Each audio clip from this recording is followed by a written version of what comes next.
Yop tout le monde, ici Femaillé pour une nouvelle critique. Et aujourd'hui on va s'attaquer à un film qui a assez bien marqué cette année, 2020, je me trompe pas, ou même l'année 2019, je sais plus si c'est 2020 ou 2019, mais qui a bien marqué l'une de ces années-là.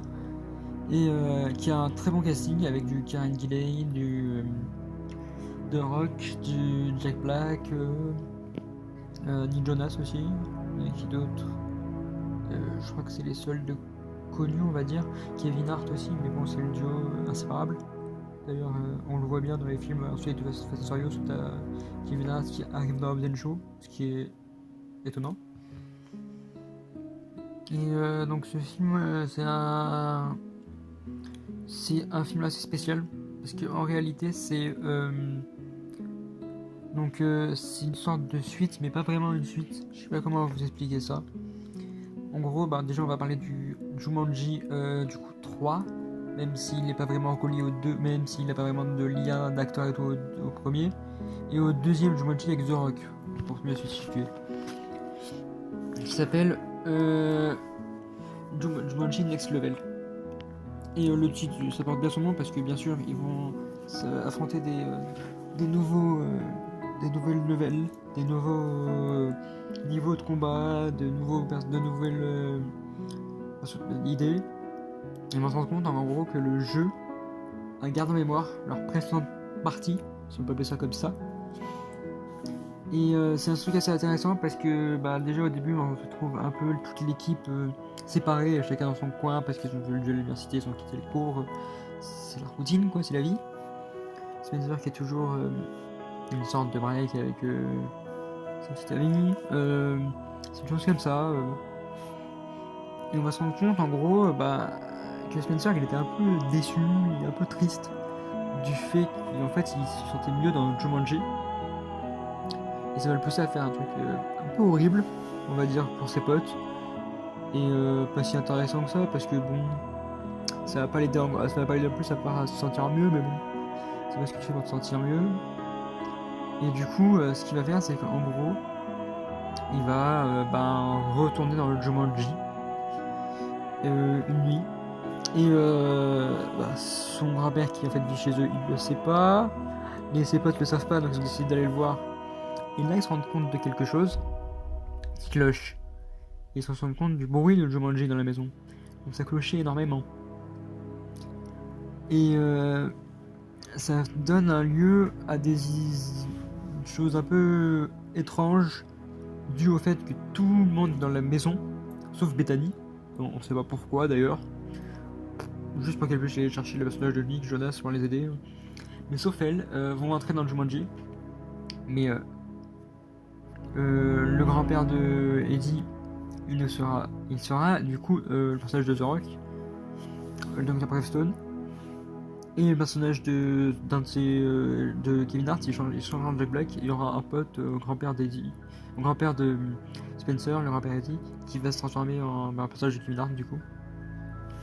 Et c'est des choses un peu bizarres parce que en gros, voir ça ils comprennent rien, donc ça fait un peu con. Tu comprends rien, et des choses comme ça. Bon, ils sont vieux, mais bon, tu sais jouer à un jeu vidéo, tu sais ce que c'est un PNJ de base. Et eux non. Après, tu sais, c'est pas obligatoire que tu le saches, mais quand même, t'as déjà dû en entendre parler, c'est obligatoire parce que ce soit tous les vieux jeux ou choses comme ça, même une vieille personne a au moins entendu parler sans ce nom-là du principe. Et ils vont avoir beaucoup de galères parce qu'il va pas savoir quoi faire et tout. Et pourtant, il est le meilleur personnage, on peut pas changer, on peut pas le nier, c'est le meilleur. Et en réalité, ils vont se faire courser par des autruches. Ils vont se rendre compte que chacun, les points faibles, ils sont rendus, c'est devenu réel. Ils ont changé. Genre, le personnage de The Rock a un point faible. Et on va se rendre compte que c'est un point faible tellement banal, mais banal, hein, et tellement con surtout. Je vais pas marcher mes mots, c'est vraiment merdique. Je voyais pas pire comme idée, et encore quand je l'ai vu, c'était là où je me suis dit je voyais pas pire. Et du coup ils vont se faire courser par d'autres trucs et moi essayer de les sauver, de se joindre à elle, et ensuite de faire grâce au grand-père, on sait pas ce qu'il a eu comme idée. il va foncer sur une sorte de pente pour pouvoir traverser. Et là, les autruches pourront plus revenir. Ce qui fait que ils vont pouvoir continuer leur jeu. Et en gros, ils vont continuer jusqu'à trouver les indices, tout ce qu'ils doivent faire et tout. Tout ce qui est normal, en fait. Et jusqu'à arriver dans une sorte d'endroit où ils vont voir une sorte de voleuse. Et ils vont tout de suite, le personnage de Karen Gillan, j'ai perdu son nom, elle va se rendre compte que c'est Spencer, parce que ça se voit de suite. Et le grand-père va quand même le dénoncer, donc il va perdre une vie aussi. Et du coup, ils vont s'en servir aussi, parce que un personnage aussi qui joue Kevin Hart, il parle aux animaux, donc il va aussi s'en servir pour chercher des animaux pour partir. Ils vont s'en servir de tout. Et ça, grâce à une dame. Et le problème de cette dame, c'est qu'en fait, c'est le nom. Le point faible, il s'appelle. Je sais plus comment ça s'appelle le point faible, mais c'est le nom d'un mec. Et c'est le mari de cette femme. Et bien sûr, c'est le point faible de John Wick. Et son point faible, il est tellement con parce qu'en fait, c'est juste un mec qui tire de requête. Donc, point faible, point faible. En fait, c'est juste la requête, les points faibles. Hein. Ça change pas grand chose de plus. Et on va retrouver les rivalités du fait qu'ils vont vouloir se battre. Les mêmes personnages de The Rock et Kevin Hart, même pas les mêmes consciences. On va avoir ça avec le grand-père Eddie et donc son pote Milo, son ancien pote Milo, Walker. On va avoir ça, c'est la seule fois, on va le voir. Mais là, ils vont pas se tuer, ils vont s'arrêter vite parce qu'ils savent déjà ce qui va se passer. Ah si, d'ailleurs si, et vous... Ah si, le personnage de Kevin va encore se faire tuer, ce qui est encore con parce que c'est toujours le même. Et ce qu'on a oublié de dire, c'est qu'en fait, Bethany, le personnage de Kieran Gillen et de Jack Black, ils se sont rendus compte qu'ils devaient aller chercher une baie. Ils sont allés la chercher, la baie de Jumanji, pour faire vaincre le méchant. Et il va se retomber dans l'eau, et en fait, quand tu touches cette eau, ça te change ton personnage. Et ça va les intéresser et tout. Il va s'amuser, le mec qui a le corps de Karen, parce que voilà, c'est quoi, c'est le monde. Et ensuite, donc, ils vont partir jusqu'à retrouver ce mec.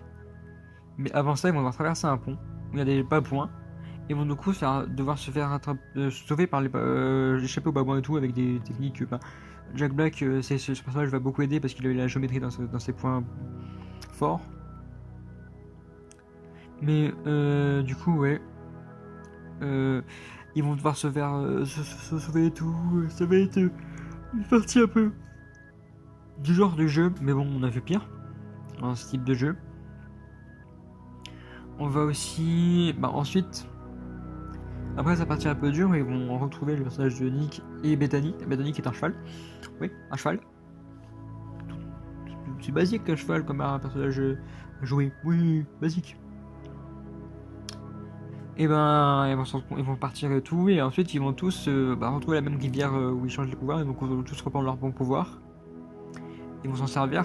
Le grand-père il va être transformé du coup en la voleuse, et le pote du grand-père, donc le Milo Walker, il va être transformé au cheval. Sauf qu'ils vont se faire capturer, le cheval va se faire capturer.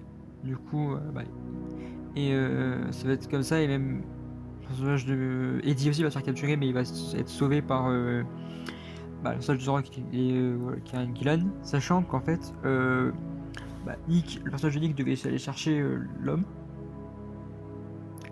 Et Bethany, le personnage de Kevin Hart, devait se faire passer par l'ennemi. Et l'ennemi cherchait une femme, du coup, le Kieran Gillen qui a dû partir et le voir, sauf qu'il s'est rendu compte que c'était faux. Ça a été une ruse qui a pas mal marché. Et The Rock, il a voulu faire un trait triomphal, mais le mec était invincible. Et vous verrez qu'en fait, il a un point faible assez intéressant, mais vraiment banal, je trouve. Il y aurait quand même mieux à faire dans un film de style. Désolé. Et du coup, ils vont partir. Nick va perdre ses 3 vies sur son personnage parce qu'il va rechercher des pièges pour sauver un cheval et c'était chaud. Ils vont quand même réussir. La voleuse va réussir à voler ce qu'il fallait. Il va y avoir une scène de combat. On va retrouver la musique. Et le personnage de Gillen qui va s'amuser à faire la danse fight-in là. Et qui va servir même de shuriken parce que c'était un petit nouveau point fort. Pas de shuriken, c'était des... non, c'est pas des shuriken, je sais plus ce que c'était. Des nunchaku. Désolé. Et Zorro qui va devoir partir prendre le méchant, donc c'est ce qu'il va faire. Et dans le bonnet, il va se bagarrer 2 minutes et tout. Et juste avec une baie de Jumanji plantée sur le corps, bah ça l'a tué. Mec, bah ça l'a fait. C'est pas tué, mais ça l'a fini. Et il faut qu'il ramène la pierre du coup avec son nom. Qui c'est qui pouvait faire ça? Le cheval et le grand-père. Du coup, ils sont partis et tout, et on se rend compte qu'en fait, le cheval était un cheval volant.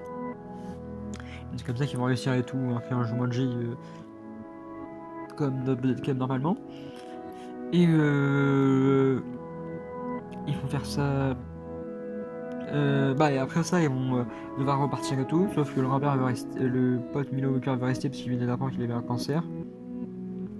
Du coup, il est resté en tant que cheval, comme ça, et tout le monde est reparti. Et ça se finit un peu comme ça. Donc après, on va se retrouver dans un restaurant avec le grand-père c'est un restaurant qu'il avait avec Milo. Et c'est le fruit de leur dispute, mais il a été racheté, ça leur a fait du bien, il va arriver là-bas. Et à un moment, on va entendre dans la scène post-générique, ou dans la scène, je sais plus si c'est post-générique ou à la toute fin, de ce gros Jumanji, les animaux à l'extérieur dans la vie. Un peu comme si on allait avoir Jumanji, mais comme le premier, avec le monde qui va être dans le Jumanji qui va être dans le monde. Donc ça va être un truc très intéressant, et c'est ce que on aimerait bien voir. En tout cas, c'était un assez bon film. Il n'y a pas grand chose à dire, il n'y a pas eu énormément de points faibles, même s'il y en a quand même quelques-uns parce que c'est un blockbuster, et un blockbuster, il y a toujours. Il ne peut pas être parfait. Point fort, il y en a énormément, vu que c'est un blockbuster par exemple. Et je vous conseille absolument de pouvoir le voir si vous voulez, ou si ça vous intéresse ce genre.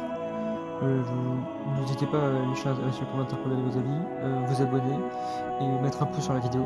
C'était Vemaillé pour une et ciao.